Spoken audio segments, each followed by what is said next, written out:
এটা হলো 2 বছর পুরনো একটা চ্যানেল, আর এই চ্যানেলে 100 এর বেশি ভিডিও আপলোড করে চ্যানেল মনিটাইজেশন করা হয়েছে। এখন মজার ব্যাপার হলো এই চ্যানেলে প্রত্যেকটা ভিডিও কপি করে আপলোড করা হয়েছে, যা এই চ্যানেল থেকে নেওয়া হয়েছে। এর থেকেও বড় কথা হচ্ছে এই চ্যানেলে এখন পর্যন্ত কোনো রকম কপিরাইট ক্লেম আসেনি। ইভেন আজ পর্যন্ত এই চ্যানেলটি এভাবেই পড়ে আছে। এটা কিভাবে সম্ভব? এটা সম্ভব হয়েছে ক্রিয়েটিভ কমন ভিডিওর কারণে। ওয়েট, এটা হয়তো আপনিও ট্রাই করছেন, আর হয়তো আপনার কোনো না কোনো ভিডিওতে রিউজ কন্টেন্ট ইস্যুতে পড়েছে। এখন প্রশ্ন হলো সে এমন কি করেছে যার কারণে 2 বছর পরেও কোনো ইস্যু আসেনি, যেখানে আপনি এখনো চ্যানেল মনিটাইজেশনই করতে পারেননি। ক্রিয়েটিভ কমন কি, কপি পেস্ট ভিডিও কোথায় পাবো, কিভাবে চ্যানেল মনিটাইজেশন করব, রিউজ কন্টেন্ট থেকে কিভাবে বাঁচবো, এই ধরনের প্রসেসিং এ কোনো রিস্ক আছে কিনা, এই ধরনের সব প্রশ্নের উত্তর এই ভিডিওতে পেয়ে যাবেন। ভিডিওটা একটু কমপ্লেক্স হতে পারে কারণ বেশ কয়েকটা রুলস নিয়ে আলোচনা করব, তবে আপনি যদি এই ভিডিওটা শেষ পর্যন্ত দেখেন তাহলে কেউ আপনার কিছুই করতে পারবে না, এমনকি ইউটিউব বা ইউটিউবের কোনো রুলসও না। তো এই ভিডিওতে আমি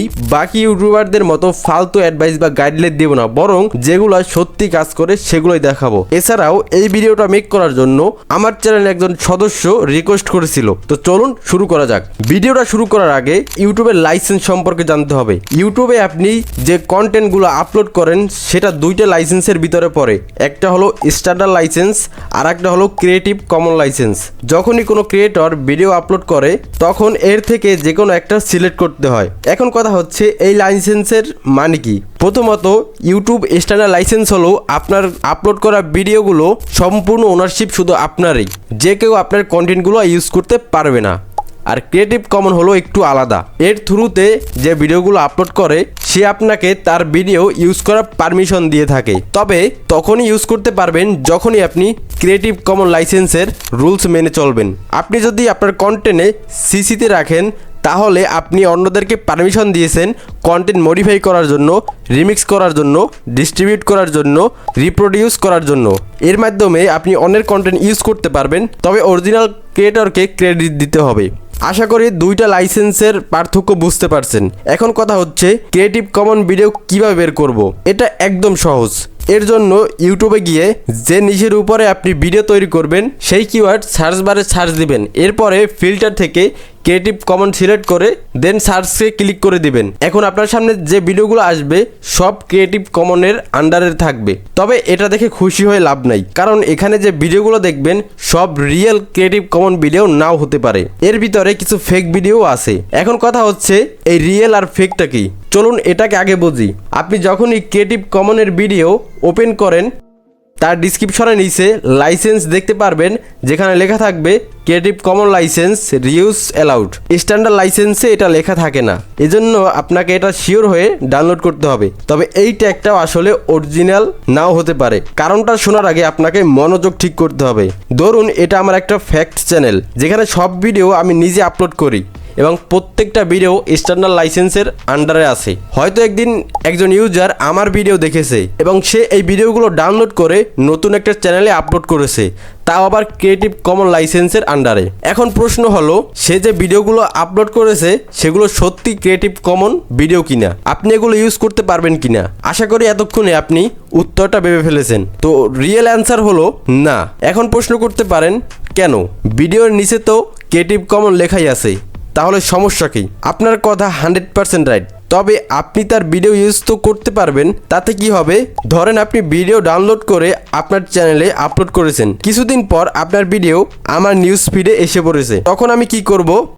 কারণ আপনি আমার পরিশ্রম চুরি করেছেন, আর আমার স্ট্রাইকে ইউটিউব আমার কথাই মানবে, কারণ আমার ভিডিও ক্রিয়েটিভ কমনে রাখিনি, বরং অন্য কেউ রেখেছে। সে হয়তো আমার নজর থেকে বেঁচে গেল, তবে আপনি ফেসে গেছেন। এজন্য আপনাকে আগে শিওর হতে হবে ক্রিয়েটিভ কমনের ভিডিও অরিজিনাল ওনারের কিনা। এখন এটা আপনি কিভাবে বুঝবেন? সেটা হলো তার ভিডিও দেখে। যেমন এই চ্যানেলে প্রত্যেকটা ভিডিওতে নিজের ফেস ব্যবহার করেছে এবং বেশ কয়েকটি ভিডিও আপলোড করেছে। এছাড়াও সেম ভিডিওগুলো সে অনেক দিন ধরে আপলোড করে যাচ্ছে, যার কারণে আমি 100% শিওর এই চ্যানেল ইউজ করলে কপিরাইট ক্লেম আসবে না। এখন আসেন সেম নিচে আমরা চ্যানেল কিভাবে খুলবো। এর জন্য প্রথমে আপনাকে একটা ট্রেন্ডিং নিচ সিলেক্ট করতে হবে, দেন একজন অ্যাক্টিভ ক্রিয়েটর খুঁজতে হবে যার ভিডিও ক্রিয়েটিভ কমনের আন্ডারে আছে। এর ফলে আপনার কন্টেন্টের কোনো কমতি পড়বে না, লাইক দিস চ্যানেল। এখন আপনার কাছে ভিডিও এবং চ্যানেল দুটোই আছে, তাহলে কি আপনি ভিডিও ডাউনলোড করে আপলোড করা শুরু করতে পারবেন? উত্তর হলো না। আর আপনি যদি এমনটা করেন তাহলে হয়তো কপিরাইট ক্লেম আসবে না, বাট চ্যানেল মনিটাইজেশন অ্যাপ্লাই করার সময় রিউজ কন্টেন্টের ইস্যুতে পড়বেন। এর কারণ হলো এই 4টা শব্দ। আপনি হয়তো জেনে থাকবেন ইউটিউব কখনো বলেনি সিসিএর ভিডিও রিআপলোড করা যাবে। ইউটিউব বলছে সিসিএর ভিডিও মডিফাই মানে বেটার করতে হবে, রিমিক্স মানে কিছু অ্যাড বা কিছু ডিলিট করতে হবে, ডিস্ট্রিবিউট মানে অন্যদেরকে দেখানোর জন্য পরিবেশন করতে হবে, রিপ্রোডিউস মানে র ভিডিও নিয়ে কিছু না কিছু রিএডিট করতে হবে। যদি আপনি কপিরাইট ভিডিওর ভিতরে এই 4টা রুলস অ্যাপ্লাই করেন তাহলে রিউজ স্ট্রাইক আসবে না।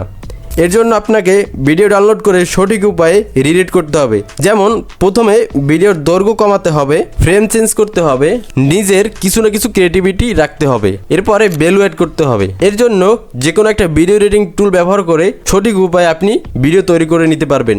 দেন আপলোড করলে আপনার চ্যানেল মনিটাইজেশন করতে পারবেন।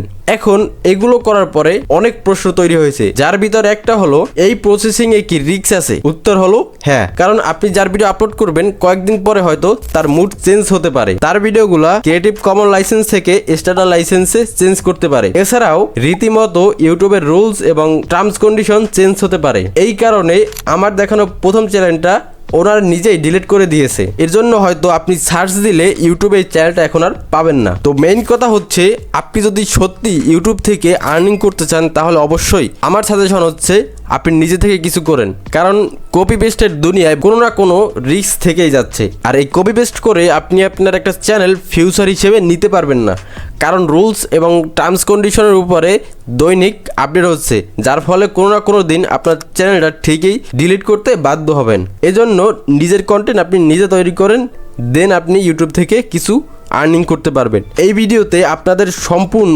প্রশ্নের উত্তর দিয়ে দেওয়া হয়েছে। চাইলে আপনারা এই ভিডিওটা শেয়ার করতে পারেন এবং যারা অন্ধকার কপি পেস্টের দুনিয়ায় পড়ে আছে তাদেরকে ফিরাতে পারেন। তো ভিডিওটা ভালো লাগলে লাইক করবেন, কমেন্ট করবেন এবং চ্যানেলটা নতুন হয়ে থাকলে চ্যানেলটি সাবস্ক্রাইব করে পাশে থাকা বেল আইকনটি প্রেস করে দিবেন। আজকের ভিডিও এই পর্যন্ত, নেক্সট ভিডিও আসা পর্যন্ত সবাই ভালো থাকবেন, সুস্থ থাকবেন। আসসালামু আলাইকুম।